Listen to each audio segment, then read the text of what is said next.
ప్రతి ఒక్కరూ కూడా ఈ నైట్ డ్రైవింగ్ అనేది ఎంత ప్రమాదం చూడండి. ఎందుకంటే ప్రతి ఒక్కరు అర్థం చేసుకోవాలా. 10:30 తర్వాత నైట్ 10:30 తర్వాత డ్రైవింగ్ చేసినారు అంటే ఎక్కువ పర్సెంట్ యాక్సిడెంట్లు అయ్యేదానికి ఆస్కారం ఉంది. దానికి తోడు ఈ యాక్సిడెంట్లు అయిన తర్వాత మనుషులు చనిపోవడానికి ఎక్కువ చనిపోతున్నారు, ఎక్కువ ఇంజ్యూర్ అవుతున్నారు, కార్లు ఎక్కువ డ్యామేజ్ అయిపోతున్నాయి. కారణం ఏమంటే నైటు రోడ్డు అంతా ఖాళీ ఉందని మీరు స్పీడ్గా వెళ్తున్నారు, ఎదురుగా వచ్చే వాళ్ళు స్పీడ్గా వెళ్తున్నారు. రెండోది ఏమంటే ఏదైనా తీర్థయాత్రలు పోయేవాళ్ళు కానీ ఏదైనా టూర్ పోయేవాళ్ళు కానీ అందరూ కూడా నైట్ 11 తర్వాత వాళ్ళు పడుకుంటారు. ఆ డ్రైవర్ ఏం చేస్తాడంటే అలసిపోయి ఉంటాడు, ఆయన త్వరగా వెళ్ళిపోదాంలే అనేసి ర్యాష్ డ్రైవింగ్ చేయబోతున్నారు. ఇమ్మీడియట్గా ఏదైనా రోడ్డు మీద గుంతలు వచ్చినా లేకుంటే ఏదైనా పశువులు వచ్చినా బండి ఏదైనా అడ్డం వచ్చినా అది తప్పించుకునే ప్రయత్నం చేయలేక ఇంకేదానికో గుద్దబోతున్నారు. ఇక మేజర్ ప్రాబ్లం ఏమంటే అలసిపోతున్నారు. ఎక్కువ అలసిపోవడం వల్ల మధ్యలో 1 అవర్కి 2 అవర్స్కి గ్యాప్ ఇస్తే కొద్దిగా రెస్ట్ తీసుకొని ముఖం కడుక్కొని, అందుకే ఆల్రెడీ మేము Kadapa police wash and go programme కూడా పెడుతున్నాము.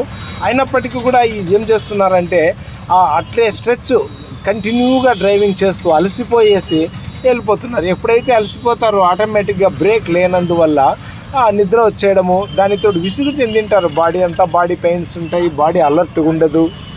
ముఖ్యంగా ఈ నైట్ టైం ఏమవుతుందంటే ఈవెన్ పక్కన కూర్చున్న వాళ్ళు కూడా నిద్రపోతుంటారు. 11 తర్వాత ఎక్కువ యాక్సిడెంట్లు అవుతాయి. పక్కన కూర్చున్న వాళ్ళు కూడా నిద్రపోతుంటారు. ఏదన్నా అతను పొరపాటున కళ్ళు మూస్తున్నా లేకుంటే కంట్రోల్ చేసుకోలేకుండా ఏదైనా ఆలోచనలో పడి స్టీరింగ్ అటు ఇటు తిప్పినా పక్కన ఉండే వాళ్ళు మేల్కొని ఉంటే అలర్ట్ చేస్తారు. సో ఆ విధంగా కూడా ఛాన్స్ ఇవ్వకుండా ఈ 11 గంటలకు జర్నీ చేయడం వల్ల మనము చేస్తున్నాం. దీనివల్ల ఎక్కువ మంది ఇప్పుడు ఈ యాక్సిడెంట్ చూసుకుంటే ఇతనైతే తుఫాన్ ఇతనిదేం తప్పేం కాదు. నైట్ 11 అయినప్పటికీ కూడా అవతల లారీ వాడు నిద్రపోయాడు. వాడు ఎర్రగుంట్లకు సంబంధించిన లారీ ఇది పూర్తిగా రైట్ సైడ్కి వచ్చేసినాడు. పూర్తిగా రైట్ సైడ్కి వచ్చి ఆ స్పీడ్తో గుద్దేస్తే ఇక ఏమవుతుంది, స్పాట్లో డ్రైవర్ పక్క కాదు కదా, ఆపోజిట్లో వచ్చినందుకు ఆ డ్రైవర్ పక్కన ఉండే ఇతను చనిపోయాడు. డ్రైవర్ సీరియస్ ఉన్నారు. ఇప్పుడు కడప మన రమాదేవి హాస్పిటల్ అడ్మిట్. మిగిలిన 9 మంది ఇంజూరీస్ ఉన్నారు. వీళ్ళు ఎక్కడల్లో పాపం మహారాష్ట్ర నుంచి వచ్చిన వాళ్ళు. ఇప్పుడు ముఖ్యంగా ఇప్పుడు లారీ మంది తప్ప అంటే 100% మన తప్పే. కాకపోతే ఏమంటే ఇక్కడ ఏమవుతుందంటే మనది తప్పు. ఇక్కడ నైట్ 11 తర్వాత ఎందుకు జర్నీ చేయాలా? ఎంత తీర్థయాత్రలు పోయినప్పటికీ కూడా, ఏ టూర్లో పోయినప్పటికీ కూడా నైట్ ఎక్కడో చోట బ్రేక్ ఇవ్వాలి. ఏదైనా టెంపుల్స్ ఉంటాయి స్టే చేయడానికి, ఎక్కడో చోట ఆగి టీ తాగుకొని ఫ్రెష్ అప్ అయ్యి చేయడము, లేదంటే హాల్ట్ చేయాలి. మోస్ట్లీ హాల్ట్ చేసి మళ్ళీ 4:30-5కి లేచి ఫ్రెష్ అప్ అయ్యి బ్రష్ చేసుకొని మళ్ళీ నడిపితే బాగుంటుంది. ఈవెన్ అంబులెన్స్ డ్రైవర్స్ కూడా ఎంతో ఎక్స్పీరియన్స్ ఉంటుంది, ఆర్టీసీ వాళ్ళు కూడా ఎంతో ఎక్స్పీరియన్స్ ఉంటుంది. వాళ్ళు కూడా ఇప్పుడు యాక్సిడెంట్లు చేస్తున్నారు. మీరు అప్పటికప్పుడు నైట్ వెహికల్స్ వేసుకొని ఇన్ఎక్స్పీరియన్స్తో నైట్ డ్రైవింగ్ చేస్తుంటే ఎక్కువ యాక్సిడెంట్లు అవుతున్నాయి. ఈ 2 వీలర్ డ్రంక్ అండ్ డ్రైవ్ యాక్సిడెంట్ల కంటే కూడా ఈ నైట్ జరిగే ఈ యాక్సిడెంట్లో ఎక్కువ మంది చనిపోతున్నారు. కారణం ఏమంటే వాళ్ళు 1-2 చనిపోతారు. ఇక్కడ అందరూ ఇంజూరీ అవుతారు. దాదాపు 6-7 మంది 8 మంది ప్రాణాలు ఆ డ్రైవర్ చేతిలో ఉంటాయి.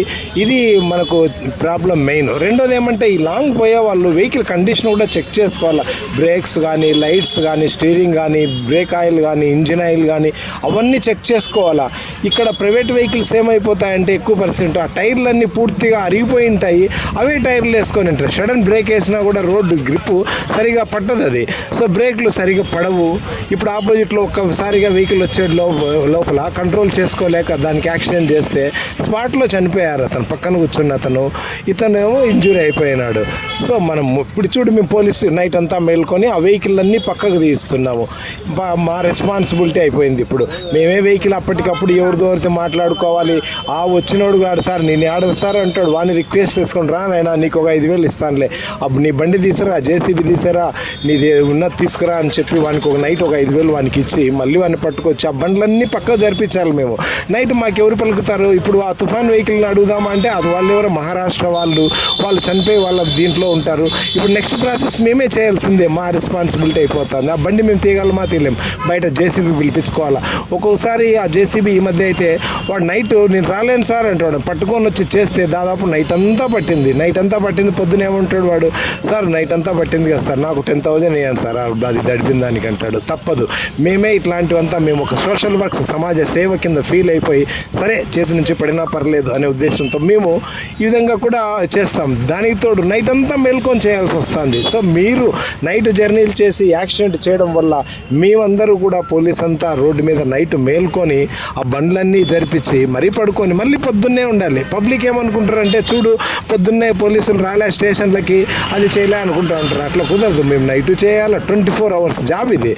సో ప్రతి ఒక్కరూ కూడా దయచేసి నైట్ జర్నీ చేయొద్దండి. లారీలైనా కూడా నైట్ జర్నీ ఉందంటే స్టే చేయండి, ఎక్కడైనా స్టే చేసి రిలాక్స్ డ్రైవింగ్ చేయండి, పొద్దున్నే పోండి. ఎందుకు అవుతుంది మీకు యాక్సిడెంట్లు ఎందుకు అవుతాయి?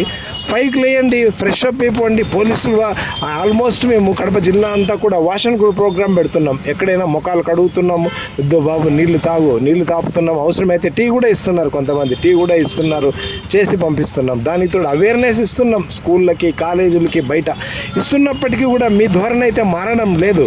యాక్సిడెంట్ అయ్యేంత వరకు కూడా నా వరకు రాదులే అనుకుంటారు. స్కూల్స్ పోయి ఇచ్చేస్తే కూడా స్కూల్ బండ్లన్నీ పట్టుకుంటే కూడా 2 వీలర్స్వి ఆ పేరెంట్స్ వచ్చి మళ్ళీ పైగా అడుగుతారు మాకు, సార్ స్కూల్ దూరం ఉంది, మా వాడు నడుచుకొని పోలేడు, మేము ఆటోకి డబ్బులు కట్టుకోపోలేము, అందుకు బండే ఇస్తాం సార్, తప్పదు సార్ మాకు చాలా అట్లా అంటారు. ఎందుకు మన సైకిళ్ళు ఉన్నాయి, ఎలక్ట్రికల్ బండ్లు ఉన్నాయి, ఎంతో ఇది చేసుకోవచ్చు కదా. మైనర్ పిల్లోడు డ్రైవింగ్ చేస్తే ఎవరు బాధ్యుడు? వాడు పక్కన డివైడర్ గుద్ది, ముఖ్యంగా పిల్లలకి మైనర్లకి వెహికల్ ఇస్తున్నారు, స్కూల్ వంక అంటారు, ఇంకేదో అర్జెంట్ సార్ హాస్పిటల్ మెడిసిన్ అంటారు. ఏదైనా కూడా యాక్సిడెంట్ అయినప్పుడు ఈ స్కూళ్ళు కానీ ఎమర్జెన్సీ కానీ హాస్పిటల్ మెడిసిన్ ఇవంతా అవి అడ్డు రావు కదా, యాక్సిడెంట్లు అవుతాయి. చనిపోయిన తర్వాత బాధపడతారు. ఎంతోమంది చనిపోతున్నారు ప్రతిరోజు పిల్లలు. అసలు ఆ బిహేవియర్ కూడా మార్పు వచ్చేసింది. ఆ బండి ఎక్కిన తర్వాత ఓవర్ స్పీడ్ వెళ్ళిపోతున్నారు వీళ్ళు, యాక్సిడెంట్ చేస్తున్నారు.